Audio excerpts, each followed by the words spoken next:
Hello everyone. आज हम बात करेंगे पेंटिंग प्रोसेस की।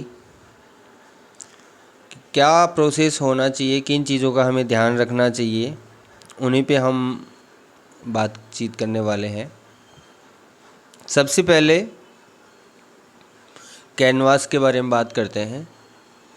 कैनवास ख़रीदते वक्त हमें सबसे पहले इस बात का ध्यान रखना चाहिए कि हम उसके ऊपर किस तरीके का काम करने वाले हैं, हमारा कलर एप्लीकेशन कैसा रहने वाला है। इस पे डिपेंड करता है कि आप मीडियम ग्रेन्स में कैनवास ख़रीदें या फाइन ग्रेन्स में आप कैनवास ख़रीदें। अगर आप पोर्ट्रेट वर्क करना चाहते हैं, कमीशन वर्क करना चाहते हैं, तो फाइन ग्रेन्स का कैनवास ज़्यादा ठीक रहता है। अगर आप नाइफ़ या बोल्ड स्ट्रोक्स में वर्क करना चाहते हैं तो उसके लिए मीडियम ग्रेन्स का कैनवास जो है वो ठीक रहता है। कैनवास कई बार हम ऑनलाइन ख़रीदते हैं। ऑनलाइन कैनवास ख़रीदने से या कोई भी आर्ट मटेरियल ख़रीदने से हमें बचना चाहिए। अगर हमारे आसपास के आर्ट स्टोर पे चीज़ें अगर मिल रही हैं तो हमें ऑफ़लाइन ही ख़रीदना चाहिए। अगर पॉसिबल नहीं है तो फिर वो अलग बात है, क्योंकि ऑनलाइन कैनवास ख़रीदने में कई बार कैनवास बहुत पुराना होता है या उसके ऊपर जो मटेरियल अप्लाई किया गया है वो इतना लो क्वालिटी का होता है कि उसके ऊपर जब हम काम करते हैं तो अच्छे रिज़ल्ट नहीं मिल पाते हैं। तो जनरली मैं यही करता हूँ कि मैं कैनवास ऑफ़लाइन ख़रीदूँ या कोई भी आर्ट मटेरियल मैं ऑफ़लाइन ही ख़रीदना ज़्यादा ठीक समझता हूँ। कैनवास ख़रीदने के बाद जब आप कैनवास पे काम करना शुरू करें, उससे पहले हम उसके ऊपर एक लेयर टेक्सचर वाइट की लगा सकते हैं, क्योंकि उससे वर्क में फिनिशिंग ज़्यादा अच्छे से आ पाती है। लेयर अप्लाई, जब भी हम टेक्सचर वाइट की लेयर अप्लाई करते हैं उसमें ध्यान रखने वाली बात यह है कि हमारा टेक्सचर वाइट जो है वो बहुत ज़्यादा गाढ़ा नहीं होना चाहिए। थोड़ा अगर थिन लेयर हम अप्लाई करेंगे तो वो ज़्यादा ठीक रहेगा। अगर आपको थोड़ा और ज़्यादा सिल्की सरफेस चाहिए तो आप 2 बार उसके ऊपर टेक्सचर वाइट अप्लाई करिए, या जिसको हम जैसो कहते हैं, जैसो भी अप्लाई कर सकते हैं। टेक्सचर वाइट और जैसो लगभग एक ही बात है। तो उसको बहुत ज़्यादा थिक लेयर हमें नहीं लगानी होती है, और अगर 2 लेयर आप उस पर लगा रहे हैं तो पहली लेयर जब कम्प्लीटली सूख जाएगी उसके बाद ही हम दूसरी लेयर उसके ऊपर अप्लाई करेंगे। उसके बाद बात आती है स्केच की। स्केच कई तरीके से किया जा सकता है। अगर आप फ्री हैंड स्केच कर रहे हैं बहुत अच्छी बात है। अगर आप स्टूडेंट हैं, फ्री हैंड स्केच आप ठीक से नहीं कर पाते हैं तो ग्रिड सिस्टम का इस्तेमाल कर सकते हैं। लेकिन स्केच जब भी आप बनाएं तब तक आप काम शुरू नहीं ना करें तब तक आपका स्केच बिल्कुल परफेक्ट ना हो, क्योंकि पहला स्टेप ये पेंटिंग का होता है। और अगर यहाँ हमने कुछ कमियां छोड़ दी हैं तो वो हमें लास्ट तक जो है परेशान करती हैं और रिज़ल्ट भी हमारे हिसाब से नहीं मिल पाता। तो स्केच सबसे इम्पोर्टेंट चीज़ है पेंटिंग में।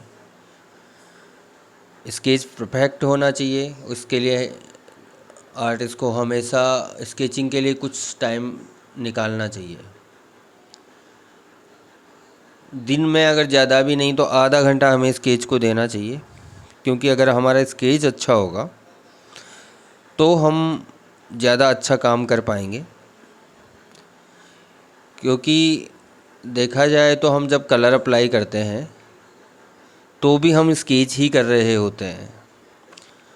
सार्जेंट का ये मानना था, जॉन सिंगर सार्जेंट की मैं बात कर रहा हूँ, उनका कहना था कि जब आप ब्रश वर्क करें तो आपको यही सोच के चलना चाहिए या आपके दिमाग में ये होना चाहिए कि आप स्केच ही कर रहे हैं, तभी आप अच्छे ब्रश स्ट्रोक्स उसमें ला सकते हैं।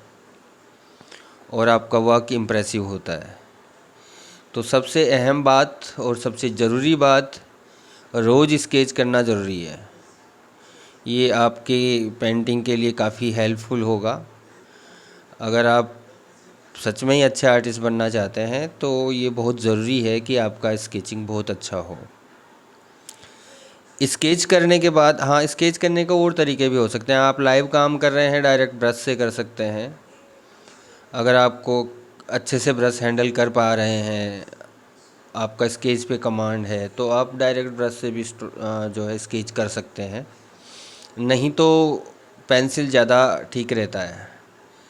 पेंसिल सबसे बढ़िया रहता है, क्योंकि पेंसिल से आप छोटी छोटी डिटेल्स पे काम कर पाते हैं।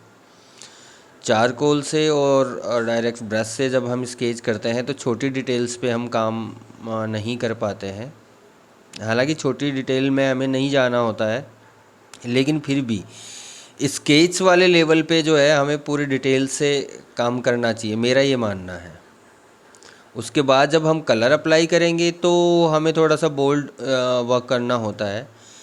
तो इसमें दो फ़ायदे होते हैं कि हम जब स्केच को बहुत डिटेल में बना लेते हैं तो हमारी स्टडी हो जाती है, हमें हमारा सब्जेक्ट जो है वो समझ में आ जाता है कि हमारा सब्जेक्ट क्या है, कहाँ डेप्थ है, कहाँ लाइट पोर्शन है। तो इसलिए स्केच को डिटेल में करना बहुत ज़रूरी है शुरुआती दौर में।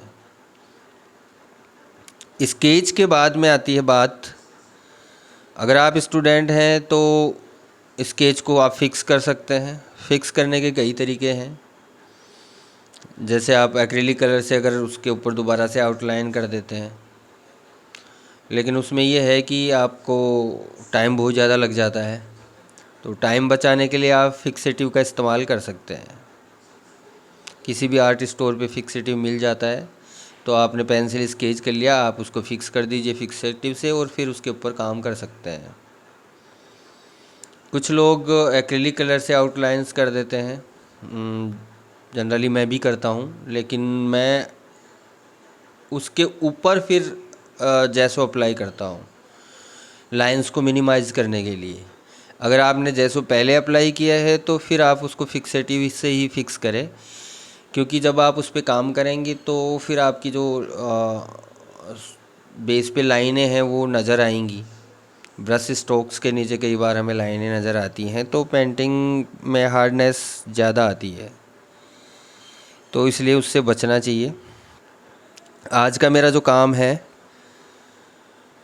वो कमीशन वर्क है, जो मैंने अभी शुरू किया है। इसमें ब्लॉकिंग स्टेज पे मैंने ये काम किया है, अभी फाइनल नहीं है। फाइनल वर्क के लिए मैं अलग से एक वीडियो डालूँगा। अगर आपको ये वीडियो पसंद आया तो मेरे साथ बने रहिए। Thank you, have a great day.